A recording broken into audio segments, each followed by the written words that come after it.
Welcome to Cyber Bytes Insights, your most relevant podcast on education, innovation, and outreach. I'm your host, Maggie Dillon, and today I am joined by the amazing Audie Cooper. Audie, welcome. Good to be here, Maggie. Thank you for having me. Absolutely. I've got to read your bio. You know how we work things out here. So joining us today, Audie is the CEO of JCTM, a leading GovCon company that specializes providing C5 ISR classified services to the Department of Defense. Audie brings a wealth of experience and insight to the table, not only from his current role as a dynamic business leader, but also from his distinguished service as a Marine officer in the United States Marine Corps. With a unique blend of military discipline, camaraderie, leadership, and corporate acumen, Audie has successfully steered JCTM to new heights, founding and operating the company over a decade ago in the DoD security industry. You are from Dallas, Texas, and named after Audie Murphy, U.S. Army World War II hero, 22 years active duty in the Marine Corps, and also in the national intelligence industry for 33 years. And I have to say this, you provided some quirky information about you, which I absolutely love. You are a Star Wars fan, a classic car enthusiast, and master griller specified hamburgers and hot dogs. Which I love it. Well, welcome to the show.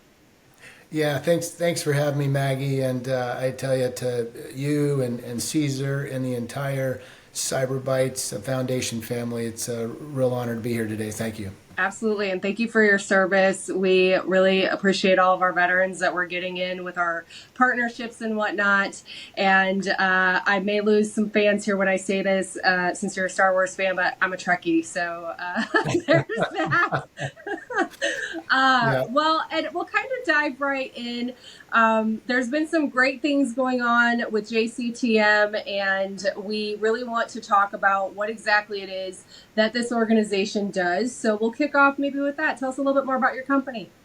Hey, thanks, Maggie. So yeah, I mean, you hit it in the intro there. We're a small business GovCon government contractor that specializes in primarily providing C5 ISR classified professional services to the Department of Defense. And if you were to say, okay, Audie, great, so do a lot of other small businesses, you know, what's different about JCTM? What do you do?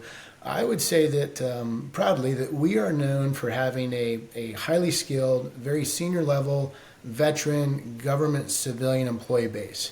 A tremendous amount of experience with our small company, the credentials, the qualifications specific to the Department of Defense, national intelligence and security industry. So that's kind of what we do in the arena and who we are. A few things that kind of underpin our corporate culture, or things that we like to say kind of differentiate us from other businesses, is really four of them. The first is our why. We're very passionate at JCTM about continuing to serve a lot of veterans, right? Government civilians, a lifetime, decades of service, and we still want to be part of that, right? So we still get to help to serve as government contractors, and certainly that's important for us, the security of our nation. It allows us to provide for our families, but also a passion and a lifetime of work of helping our clients solve problems that we have experienced and helping them win. Two would be, we have a saying here, and it's mission and people over profit. So yes, our CFO doesn't like that, to hear that sometimes, right? But it's true, and we believe it, right? We continually place our clients' needs and our employees above financial gain. That doesn't mean that we don't want to be profitable. We have to be profitable. We're a for-profit business, but that means that the margin is going to come second, right, to our clients' needs and our employees. And we make that decision time and time again. Thirdly, sell is a bad word at JCTM. We don't sell, we solve. And we're passionate about helping our government clients solve some very complex problems. One of the things we do to get at that's a little bit different is we actually will go out and recruit talent and experience before employee fill rate and revenue goals. meaning it's very common for contract companies to win contracts, then go out and find the people, right, to fill those contracts. We flip that. We can't hire all the people, but we go out and try to get some very specialized subject matter expertise folks that are passionate about that problem that contract is solving, and then we hire them, and that is more important to us than fill rates or margins or revenue goals. The last thing, and a lot of companies say this, but we certainly live it, is we don't work as a team, we work as individuals. Here at JCTM, we win together and we lose together. And we've done both a lot. And, every JCTMer has, in some manner, in some fashion, Maggie, knows what our vision is and has a role in helping us achieve our 2027 vision, which is where we want to go, where we want to arrive at. Awesome. I love that. And two things stuck out immediately. People first. And I'm a huge advocate of that in any form of business, and also the first responder mentality. I see a lot of companies struggle with just some of the things that you described there. And even just 5-10 years ago, it would make sense to hire after you secured the business or the contract. The pandemic happened. Things changed real quick, right? Yeah. Business is so much different now. And I give credit to business owners because it made all of you so much stronger, myself included. And with that first responder mentality, it's a big thing for government contractors to have the right talent ready to go at the drop of a hat when that contract comes in. And so putting your people first, I think, really meshes well with Bytes, because that's very similar premises of how we built just our entire portfolio and network and consortium.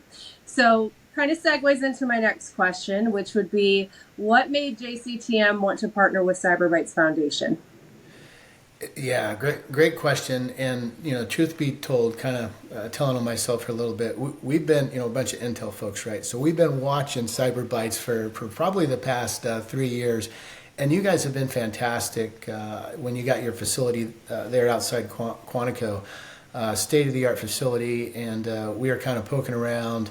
We're a small company, so we went there to use some of your facilities and have engagements with our government clients and teach some of our courses.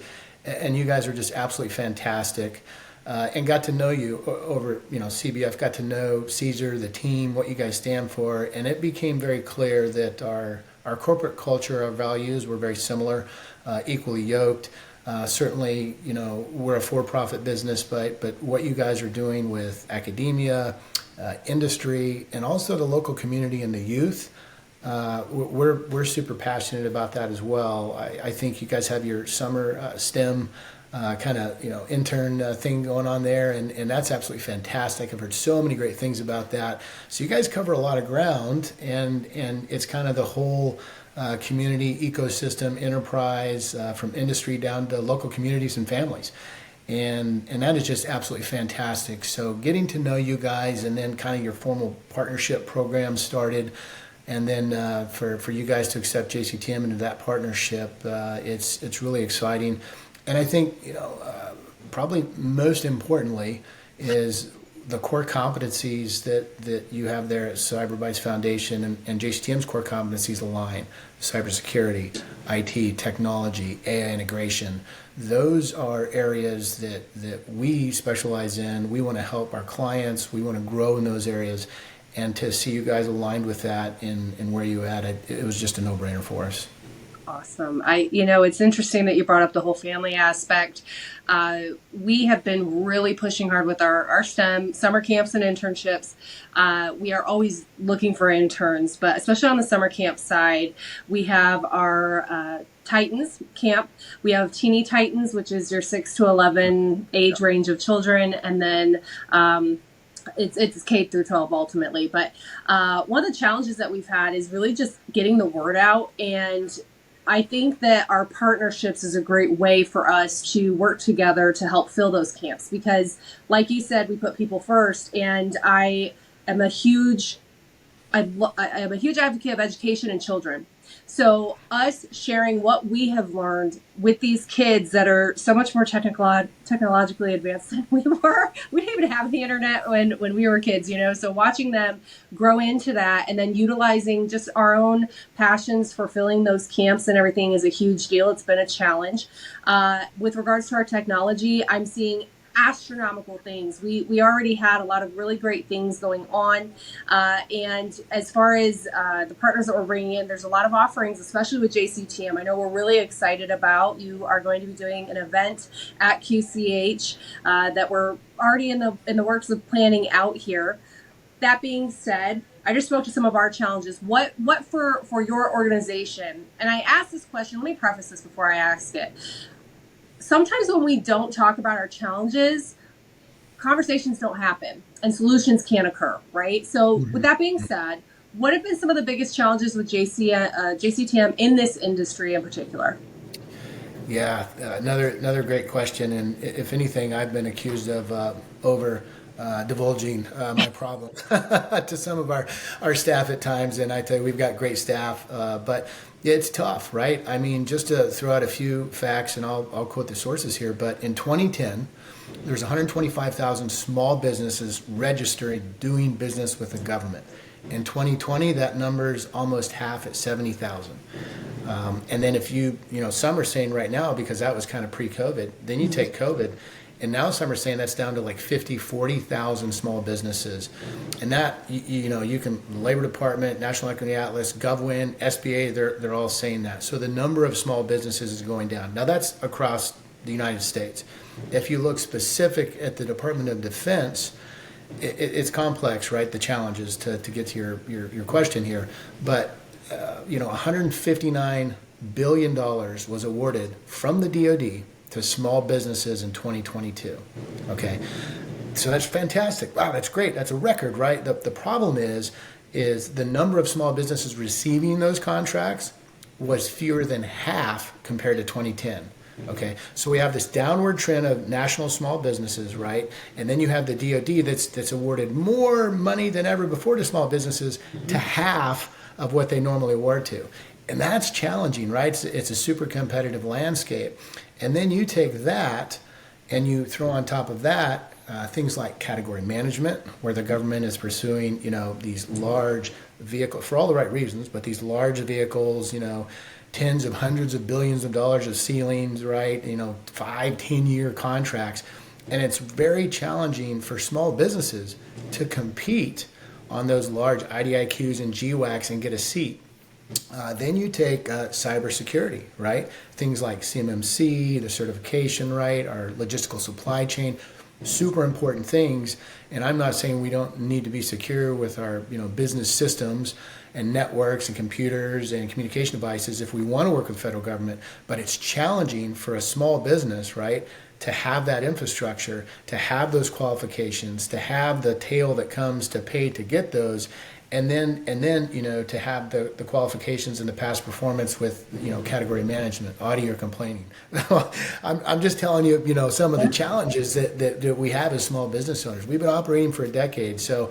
In any business, right, you're going to have this kind of yin and yang thing where you got to go out, get new clients, do existing work and grow and get revenue, but then you got to build the back end to be able to do that right across all your functional areas. That's in any business.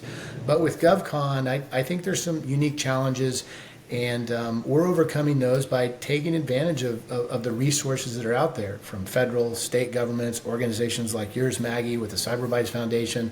There's a lot of resources, and you have to use those, in my opinion. So we've taken advantage of the SBA, Small Business Administration's Mentor Protege program. A fantastic 6-year program, business development for small businesses. Our mentor in this program is Mantech International. They've been fantastic for us.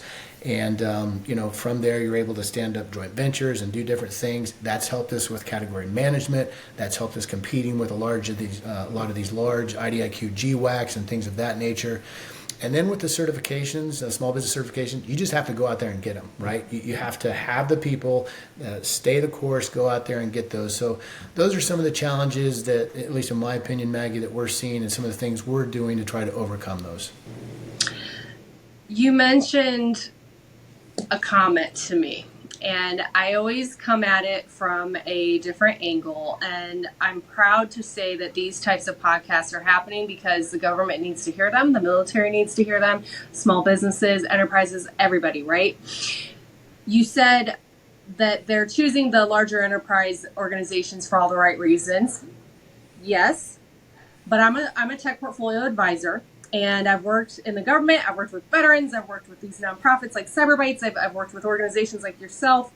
And the biggest thing that I have continuously seen is that the government wants us to utilize those small businesses and promote them more. Now, whether that's for acquisition or those types of things, maybe that's a different topic. But when we have such a lack of resources personnel wise, and obviously technology is here to streamline those processes through AI, and make it safe at the same time to meet national security measures. It's disheartening because the big dogs usually get a lot of those contracts, yet there's still the same issue even after that's done. So how do we work together? Aside from having these podcasts, I think is a huge question. And I think the biggest thing always comes back to the education and the events that we all have, and bringing all different levels of people together and coming up with really innovative solutions. And that's something that I'm really excited to see with JCTM and CBF and all of our own combined partners. And more importantly, it's coming from a veteran basis. Who better to fully understand national security parameters than the veterans themselves, who have very specified training that can come in and make recommendations appropriately. So not to go off on a tangent, but I want to make sure I mention that, because we're already low on personnel to help keep national security measures at a certain standard. Then you have the government contracts being pumped out that everybody wants to get, a grab at. And then we're supposed to educate too. We need to do a better job of working with the small businesses to really raise them up and get those revenue numbers up and get their staffs up, and just more importantly, focus on the passion that's behind it. So with what I just said, do you have any comments? Yeah, that's good, Maggie. I tell my team all the time that we've got to prove ourselves every day. We have to fill our boots, and we have to provide consistent, exceptional services, even as a small business. And I'm proud to say that we do. And for the government acquisition folks and the program managers, the requirements holders, when you find those, my advice would be, when you find those small businesses that are providing that consistent service, that's reliable, that has the management agility, and has all the requirements and the certification, and is executing government acquisition contracts properly, invest in them. There's nothing wrong with government folks saying, hey, these guys have great past performance, great CPARs, we know who they are.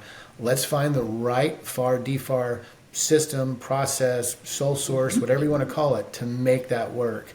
And quite often, you see sometimes a disconnect between the acquisition folks and the requirements holders, right? And sometimes, and this could be by design, right, by our founding fathers or whatever you want to call it, sometimes you see that kind of disconnect. And on the other side, there's some small businesses, large businesses that are not doing a good job. So it makes it complex. But yeah, you're absolutely right. It's training, it's education, it's podcasts like these. It's a network, it's a community, it's an ecosystem, and we have to continue to leverage that and communicate and keep those lines of communication open. Do you feel that it would be a interesting idea, and I'm sure there's programs out there like this, but for the larger scale DoD contractors that win these huge awards and whatnot, to divvy up their award money, and not to quote Oprah, but you get a contract, you get a contract, you get a contract, and almost, obviously we do subs and everything with grants and whatnot, but I feel like there's an easier route to do it. And I think more importantly, we need to talk about the human element of this. Competitiveness. It's just in us to compete against one another. And how do we lower that a little bit when we really are all on the same team? And when I say that, I'm not necessarily even talking about country. I'm just talking about the human element of life overall. I think that Mm-hmm. that's something that, maybe that sounds rainbow and unicorns to say. But as a woman who's trying to get more women into this industry, I think that that's something that facilitates those types of conversations. And the more I meet with people like yourself, I really see the human element come out. But when I'm in boardrooms and having different types of conversations, zero human element. It is war over money, right? Yeah. How do we Yeah. break that? Yeah, if I had the answer to that, Maggie, then I know. that'd be fantastic, right? But that's a tough one. At least for JCTM, the same tenets that were in me to want to serve our nation, right? To serve our nation, to make my family proud, for that man and woman on my left, that my brother and my sister that I'm serving with, right? To all those great things. We have parlayed that into JCTM. So you see things like people before profit, right? Mission, people before profit. You'll see things like, or hear things, culture conscious. We know that culture in a corporate organization can't be just from the top and dictated down. Everybody has a vote, and you've got to build that type of environment. And it's also important for your team to see the future in the organization. When you're talking about competitiveness, there's competitiveness in B2B, business to business. There's competition with the government, right? But there's also competitive inside an organization. So, and that a certain amount of competitiveness is healthy, sure. But to your point, it can be, especially if money is the primary driver and not service, right? And not mission and not national security, then you can get tilted pretty quickly. So, here at JCTM, and I don't know if this is right or wrong, this is who we are, but we're very open with where JCTM is going. What is the future of JCTM? How is every JCTMer's role associated with that? And at the end of the day, it's we're all in this together, and JCTM wins together, we lose together. If JCTM is acquired, if JCTM buys a company, what is our P&L? How much money is going? Profit sharing, bonus, incentivization. When was the last time you as a JCTMer have thought about leaving JCTM? We would never ask that question, right? No, you have to have those conversations. And when you do that, you start to build trust. You bring down some of those corporate walls between the C-suite and employees, and you get a really powerful team. I didn't really answer your question about, the large prime contractors. And I think, my advice there or experience would be, we have to show our prime contractors to get more work share that we understand their role. We understand their goal. Their mission as a prime contractor for service, delivery, contract renewal, retention. We have to be reliable as a small business. And when you understand that role, I think over time, it gives you credibility, which can lead to more work share. But it is challenging, Maggie. Absolutely. It's something that over the years that I've met with leaders like yourself, and especially on the internal side of things, but it spills outwards and inwards on many different dynamics. People will be causing friction. Things are getting done. And then ultimately, at the end of the day, everyone's sitting at a table going, we didn't do what we thought we were going to do, or that didn't go the way we planned. All right, crap. Let's have a conversation. Let's talk this through. I'm sorry if I offended you. Just basic stuff, right? Mm-hmm. And that is the same at the top, highest level of contracting, all the way Sure. down to just a single proprietor, even with themselves at night in bed before they go to sleep. And so it's such a simple thing to kind of talk about, and it does get complex with regards to a lot of things that you just said. But I wanted to mention that because I really just noticed that, and Mm-hmm. more importantly, we're all just so passionate and we love what we do, and that's why we're here. And I can so hear that from you, just coming through and how you have really kind of deduced and broken things down throughout this conversation. So I thank you for your honesty. And yes, I also want to say, I love that you asked your employees, when's the last time you thought about leaving JCTM? Yeah. I think that's admirable. I think it's direct. I think it's very honest. And I think it's also a retention promoter, because if you're not having those conversations, you come into work one day and someone you really, really rely on, they're gone to a competitor, right? Yeah. So Yep. I love that. Speaking of Yeah. just kind of that sole proprietor and entrepreneurship, I always like to wrap things up with this question. Obviously, you went into the Marines, but what really drove you to become an entrepreneur and a business owner? And more importantly, what advice would you give to anyone, whether it's transitioning military, the younger generations coming up, graduating high school, college? What advice would you give? Yeah, so not everybody has the entrepreneurial bug, and that's a good thing actually, right? But to what I guess compelled me to want to get a startup, JCTM, and do GovCon, which is super challenging, right? I think it's that passion of serving. It's still a way to serve, provide a great way of life for our employees, and to work with that community in the service of our nation. It's in my DNA, right? Once a Marine, always a Marine. So very passionate, and so are all of our team members, right? So that is the why I think that we started JCTM. And then as far as any advice, do your homework. And I'll probably get in trouble for saying this, but I don't know if the government or the military does a really good job of truly setting the service members up for that transition. And it's tough, and they've got to own some of it too. And there's some great programs out there, right? But typically it's, wow, I'm a few months out from EASing or retiring. Let me look at it. And if you're not starting, I tell folks 18 to 24 months out, you're kind of going to be behind the power curve because it's competitive out there. And whether you're doing a startup or you want to be a 1099 as consultant, individual proprietor, whatever the case is, right? Employee, W-2, you really need to start doing your homework. And I tell folks, hey, find a couple mentors, a couple friends that that are in the industry. Find a good W-2 employee, a 1099 consultant, find a business owner if you can, somebody that's in a C-suite position, right? Talk to a 501c, talk to a for-profit company. And if you're going to, if you're going from government to industry or, the GovCon world, find those people that are in there, and you'll probably know them. They'll probably be folks you served with, family members, friends, and talk to them and start having those conversations and LinkedIn profiles and networking and resumes and all of those things. But get that experience. And then once you kind of decide what you want to do, if it's a startup, or consulting or whatever the case is, really narrow in on your product or your service offering.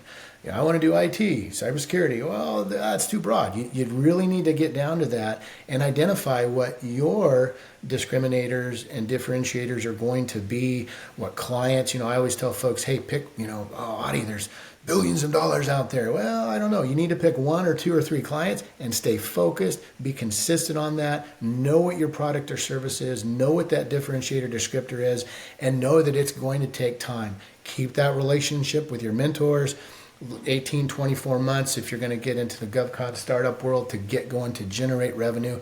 And then also be brutally honest with yourself. Know that the majority, 90+% of small business startups are not small businesses within 3 to 5 years of startups. That's just life. That's how it works. So that's kind of my advice there. As far as clients, it's all about relationship. You have to spend time building trust, building Great that advice. brand on trust, and just good, sound business practices you did not that people come to know sugarcoat, and so thank you appreciate, very much. and provide consistent, And I have to exceptional mention delivery. our Crossroads programs with So regards to your I transitioning guess military. my, free We are advice is really worth what you pay, but actively that's what I would seeking have partners for in this somebody alone. transitioning I know startup. JCTM's really helping bring some Great resources advice. to this, and And so I did talk a little bit about this previously, but our Crossroads program with the Bytes Foundation is specifically for transitioning military programs with regards to your transitioning military. We are really families, actively Gold Star seeking families, partners in this first alone. responders. I know We're really here JCTM to is help really you helping bring some resources transition to in this. every And so I facet, did not talk a just little bit the about job this previously, force, but our but Crossroads with housing, program with the Bytes with Foundation, transportation, all of those types for of things. transitioning And military, I'm proud to announce veterans, that military even in just the spouses, last month alone, dependents, we've already gotten Blue about Star 10 new families, organizations Gold Star families, that are first actively responders. we're really here on to this help initiative, you transition from every getting us facet, resumes and not just the job force, some of these but veterans, with housing, people to us, with so we can then transportation, really all of those help types strategize of things. appropriately. And, And yes, 18 to 24 months. last month Thank you alone, so much we've for already saying that, gotten sir. about 10 new organizations that are and I would actively willing also to work say with us too on this initiative. we from are getting us resumes also and, looking for and, people that need some of help these filling veterans positions. and people So to if you're an us, so we organization can then and really you want to help help beef up strategize our veteran appropriately. And employee, yes, 18 to 24 employee months. side of things. Thank you so much Come for saying to that, us for sir. help. We're a great resource. So I just want to make sure I would be remiss if I and did I not would talk also about that say here too today, that As far We as are final words also of looking wisdom for with what people we've that talked need about some here, help anything else filling you'd like to positions. mention, Audie? So if you're an organization and here's you the want to business help owner, beef up shameless your plug. veteran We've got two events coming employee up, side of things, Maggie, come thanks. to us for help. We're a great And I resource. think So I we're just doing want to it make right sure there at your I would be facility remiss at if I did not Quantico. talk about that But here we have our today. epic group As facilitation. far as It's final about words of people, wisdom with what we've processes, and talked about solving here, anything else you'd like to problems. mention, We Audie? teach, here's the business owner, shameless plug. We've got two events coming up. It is a fantastic course. We have a master facilitators. I think we're doing it right there at your facility. Aaron Hoffman and Jerry Fallis. We have our epic group facilitation. Fantastic. So it's about people, process. We also have our artificial intelligence command course. A couple different courses depending on how much time Ben Brown's have. We've got, it is a fantastic course. We have master facilitators in there, AI experts in there, and basically Jerry Fallis. They're going to be leading that. That teaches the warfighter. So that is an prompt engineer. We also have our against artificial intelligence command course, and we've been working on this for about 18 months. Led by Ben Brown. We've already started teaching certified clients and academia instructors. AI experts in there, and basically we've developed how to harness it from an ethical, teaches the warfighter DoD perspective, how to prompt engineer. Really excited about that. So we have those two courses warfighting functions, local, and we've been working on this for about 18 months. We're about to showcase it. We've already started teaching. Really excited about clients, and the feedback is tremendous. We're agnostic of the technology, allowing us to harness it from an ethical. We're excited, and those events are going to be really. We're really excited about that. So I like to say the word niche. Maybe that's the wrong word, but to have opportunities like this to attend is something that we're working really hard to bring to the public and get the word out. So if you're interested, please contact either myself or Audie. Speaking of Audie, what's the best way to get in touch with you? Those events are going to be really. Our website, JCTM.us. I like to say the word niche. Maybe that's the wrong word, but to have opportunities like this to attend is something that we're working really hard to bring to the public and get the word out. So if you're interested, please contact either myself or Audie. Speaking of Audie, what's the best way to get in touch with you? We are a nonprofit, our the Cyber website, Bytes Foundation. You can find us JCTM.us, over at cyberbytes my email, acooper@jctm.us. Feel free to donate. We now Just, have 3 look us different up on the options for web, hit me up donations. If you'd personally. like to do a reoccurring I'll hit you back 25-month someday if I donation, can. you can absolutely sign up. And you for can that. always find If me you'd over like on to, LinkedIn. Again, my name choose is a number Maggie to monthly Dillon. Last thing I reoccur have to donate. You say, can choose that, and then we we also are have a nonprofit, another option Cyber for you Bytes with many different Foundation. You numbers. can find us over we're at actively Cyber Bytes seeking with donations. All of those go back into our programs, our camps with our options for youth, donations, and if really you'd like helping to do get a our recurring messages out. So we 25-month appreciate all of your donation. You can assistance. absolutely In the sign up for meantime, that. thank you so If much, you'd like Audie, for your to time. choose a number and to just monthly all this really reoccur insightful. donate. You can choose that, and then we also have another business option for you with many different savviness numbers. that So you have, we're and actively more seeking importantly, just helping donations. us All get of the word those out. go back In into the our meantime, programs, stay our up, camps stay with our strong, youth, stay focused. and really helping get our messages out. So we would appreciate all of your assistance. In the meantime, thank you so much, Audie, for your time and just all this really insightful feedback, business savviness that you have, and more importantly, just helping us get the word out. And in the meantime, stay up, stay strong, stay focused.